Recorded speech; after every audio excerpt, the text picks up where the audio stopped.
On Nationwide this evening, a special programme in which we explore the wonders of the River Suir. We see something of its many moods as a thing of beauty and an amenity, but also as a source of destruction when angered. We meet some of the people whose lives have been shaped by the river and hear something of the yarns of its history and lore.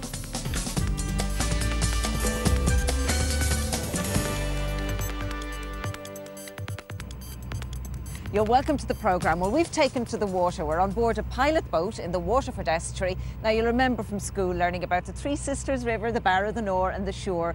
Well, we are here where the Suir meets its two sisters, the Barrow and the Nore, and enters the sea. So today we're going to be exploring the River Suir Valley, which of course was badly hit by the recent floods. Now the Suir itself, it rises way up in Tipperary, comes down through Kilkenny and on here to Waterford and of course out to the sea, and we'll be exploring its amenity value, its wonderful rich heritage and traditions, and of course the ongoing work which will improve it for future generations.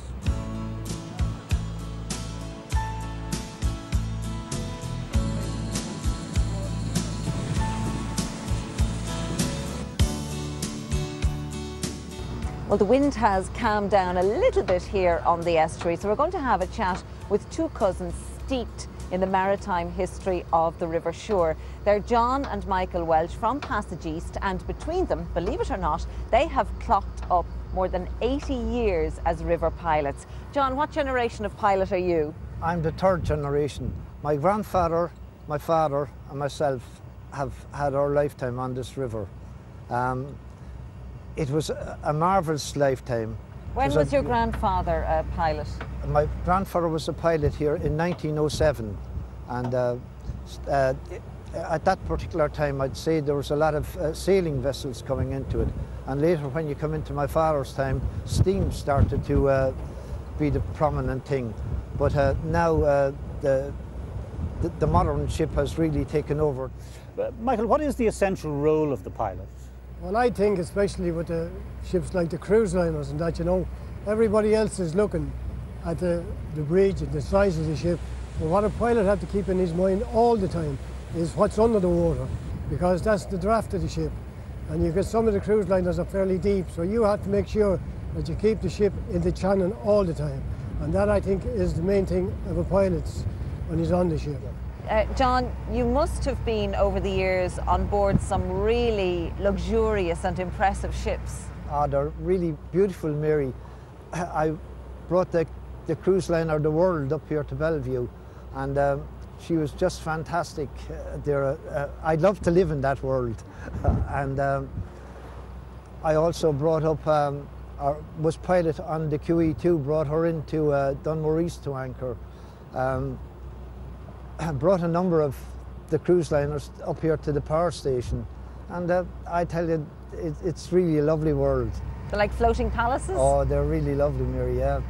And do you think, is it a pilot, is it a dying craft in as much as we've got these amazing computers and, as you say, ships with great manoeuvrability, bow thrusters and all manner of things? So is the day of the pilot gone or going? Well, in my opinion, no way.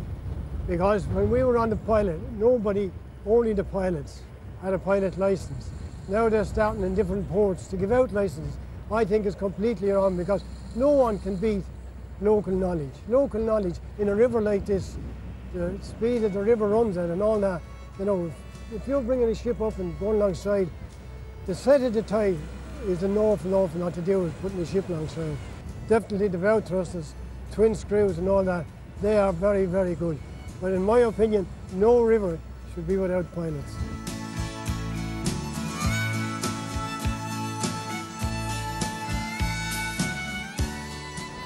Just behind me here, where you can see the two chimney stacks at Little Island, is where the River Suir enters Waterford Harbour at Cheek Point. The river, however, rises in County Tipperary, and it actually flows through 3 counties. Michael Suir has charted that journey in a new book. It's called Rambling Down the Suir, and recently Nationwide joined Michael on that journey from source to sea.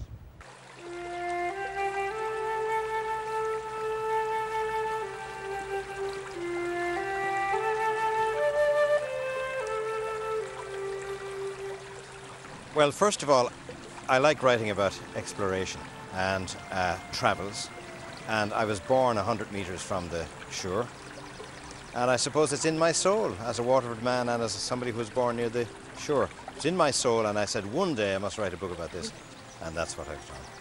Well, this little tinkling stream behind us here is the beginnings of one of Ireland's greatest rivers. The River Suir flows 183 kilometres from Devil's Bit Mountain up behind us here, all the way to the Atlantic at Waterford Harbour. It is one of Ireland's greatest rivers. In fact, there are some that live along the shore that insist it is the second only to the Great Shannon. But this is the beginning.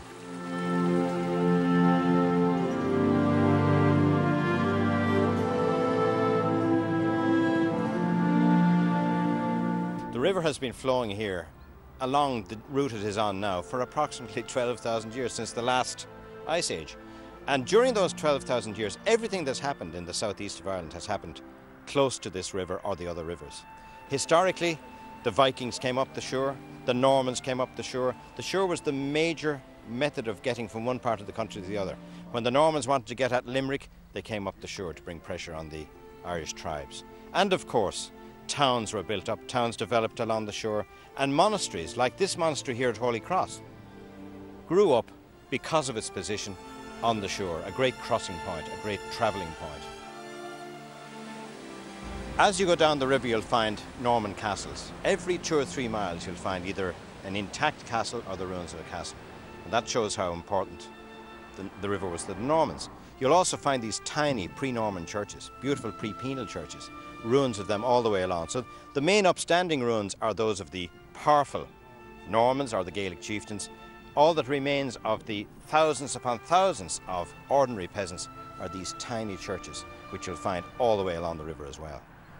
The Suir gave access from the sea to one of the richest agricultural pieces.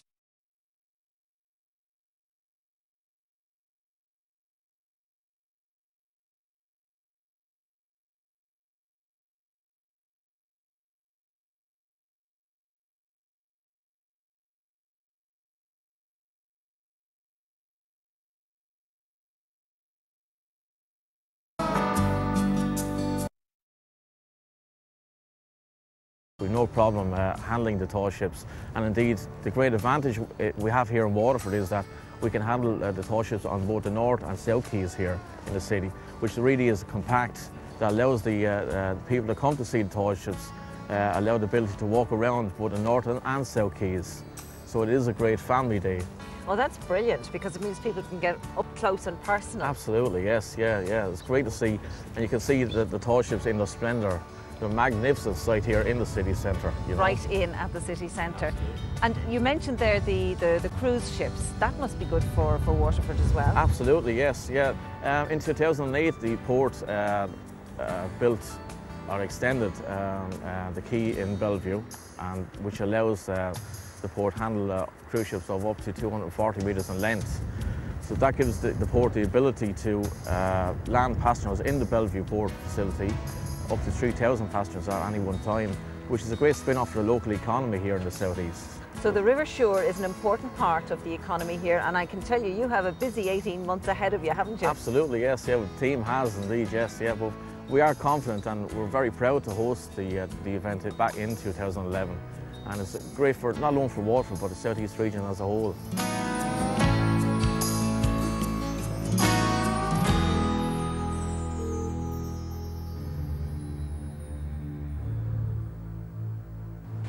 Now, especially on a sunny, if somewhat crisp day like today, well, it's easy to appreciate the majesty and the beauty of the River Suir. But there is another side to the river, and that was all too evident in our news bulletins recently when the river overflowed its banks, to the cost of families and their homes, businesses, and so on. We've come up to Clonmel here now to meet Shay Hurley, who's a man who's devoted much of his time to promoting awareness of the river. Shay, historically, was the river always prone to flooding? Yes, it was, and I mean there are many accounts of that down through the years. Going back to when? Oh, going back, well, I have one in my hand here, in fact going back to 1799. And there are remedial works. Do you think, are they working? Oh, certainly. I mean, if the works hadn't been in place, I think things would have been a hell of a lot worse. Now, it's important to bear in mind as well that these works are not as yet finished, but they are nearing completion. And once the pumping stations are in place, they will look after the groundwater. So much of, and you know, what still remains to be done will be finished. And in chatting to local people, some people have said to us that the solution really is to dredge the river. Dredging is always a short-term solution because a river of its nature is all the time silting up. In other words, there is material accumulating on the bottom. So in fact, if dredging is done, it has to be done then on a regular basis. So all it's doing is providing money for the dredgers. There's also another fact that the rivers were highly industrialised, we'll say, for years, and so there are deposits of, we'll say, chemical deposits in the base of the river which haven't been disturbed like for generations. Now, if these were disturbed, they would have a huge impact on plant and animal life, not least fish life. So better to put in engineering that will help the river scar itself and keep itself clear. Exactly, and the more you can work with the river, the better the end result. It's in one of its angry moods now, but in more benign times. Yes. It's a lovely facility. Oh, it is.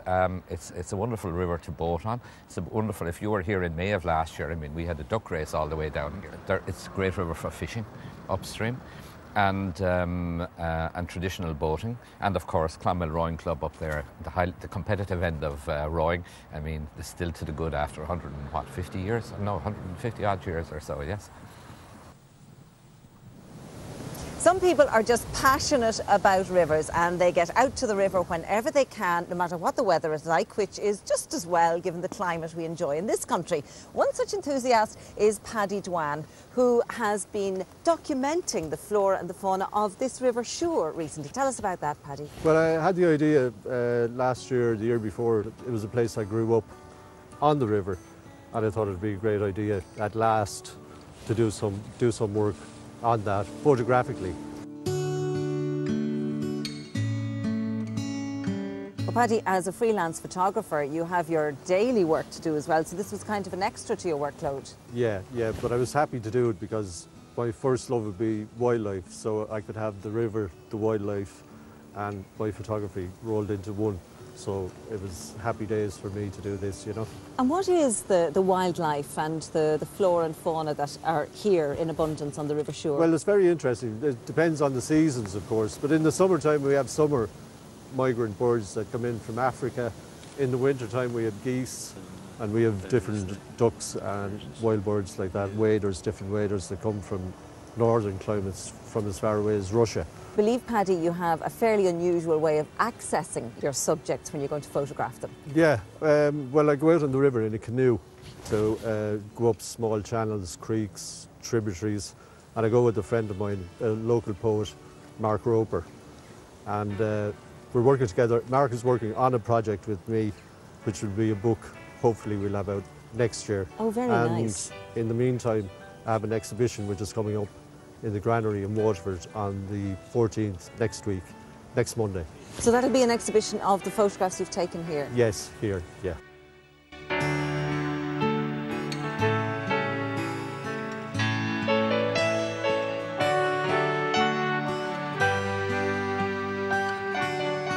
For Jim. I see you on the mossy bank, where you carve your initials into a beech trunk, and slowly the bark hardens around them. And I see you in the lookout, where you sit and smoke your pipe and consider and reconsider the rising, falling river.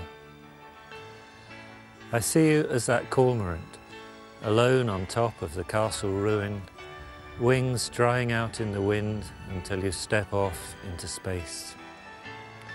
Or, in the line of lapwing crossing a marsh, you're the one breaking away, your colours staining a moment the surface of a pool.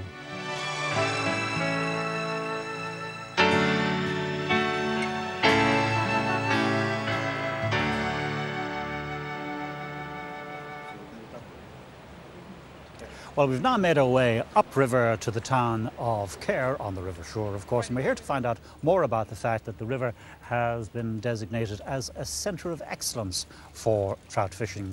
And to fill us in on that is the Assistant CEO of the Southern Regional Fisheries Board, Suzanne Campion. Suzanne, let's roll back the years, so to speak. What would the river's standing previously have been as a fishery?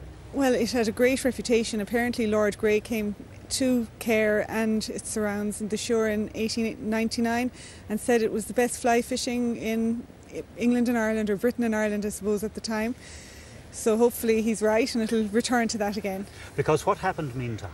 Well, I suppose a lot of things happened. We had a lot of pollution from different sources, probably municipal treatment plants, farming, general runoff. But as it stands, the river water quality is improving all the time. EPA figures confirm that. And you're putting a lot of work into developing the river, because as the stocks improve, of course, it'll only become economically useful if people can well, get that's the it. river. We want it to be sustainable. So to make it sustainable, the fish have to be able to spawn in the right ground. So we do a lot of work with spawning grounds. We also do a lot of say bank protection. We put in rock armour to stabilise the banks so that we don't have a lot of silt in the river. On top of that, we put in fish passage options for the fish. We would have rock ramp fish passes, and we do rubble mats so that there's a little bit of comfort for the fish that want to stay in the river for a while. And so far as the fisher folk are concerned, certainly the fish, you're improving access for them as well? Definitely, yeah. We put in some footbridges, and we've also made some fishing stands, which would be the ones that we've built recently here in Cahir, are angling for all stands. So no matter what your capacities to get to fishing, you can do it on those. There's disabled parking and anybody can fish from these stands. And you have plans for other areas like Thurles, for instance? Well, Thurles, Ardfinnan, Carrigan-Suir, Clonmel are all in the designation of Centre of Excellence for trout fishing. So we will be looking at all ways we can develop this in tow with the different angling clubs and fishery owners around the catchment.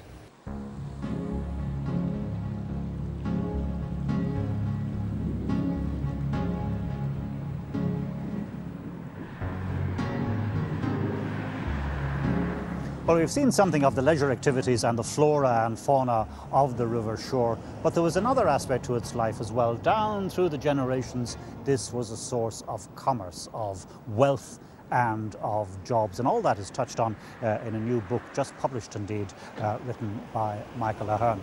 Michael, your book is called The Quakers in County Tipperary because, of course, they were business people, but we'll come back to that later. The river itself, just how important was it commercially? Well, it was very important. It was the focal point of all the commercial activity in towns like Cahir, Claheen, Clonmel and Carrigan-Suir. And they were drawing their power via mill wheels and so on from the river? Oh, very much so, initially. And then when they ran out of they had to develop steam mills eventually because there were so many mills on the river. And I suppose it was a source of means of transport as well. Oh, very much so. For those industries. What they had was a whole fleet of flat-bottom barges which commuted between Clonmel and Carrick. They were horse-drawn. And then when they got to Carrick, they were put on bigger boats and brought to Waterford. And of course, Waterford was the point of export. Why should all this industry have developed on the River Suir rather than any other river? Is there some particular characteristic in it? Well, there's two reasons. You see, there was a rich agricultural hinterland which grew the wheat to begin with. And then, of course, it had the motive power for the mills. And then, of course, it had a direct connection with the Port of Waterford. So you had three reasons, really. And Clonmel, of course, became a particularly important centre of milling. Absolutely. There's an island in the middle of the town known as Suir Island, and it had 5 huge mills, and it was regarded as the biggest milling complex in the country. And the 5 mills, of course, were all Quaker-owned. And you see, the location of the island lent itself to it. It was cut off, we say, from the town. You see, it was self-contained. And of course it had the river at its doorstep. And when did all this begin to decline then? When the corn laws were abolished in 1846, then you had the cheap importation of American grain. And after that then the milling declined gradually and it was kind of reduced to a local trade. And so back here at the mouth of the estuary, in very blustery circumstances, it's time for us to take our leave and wish you good night. It's a fascinating river, the Suir, and you should choose your moment on a rather less fresh day than this, and explore it for yourself. You'll find it wonderfully entertaining. That ends the programme for this evening. From the shore, from Waterford, from all of us on the team, a very good evening. Good evening.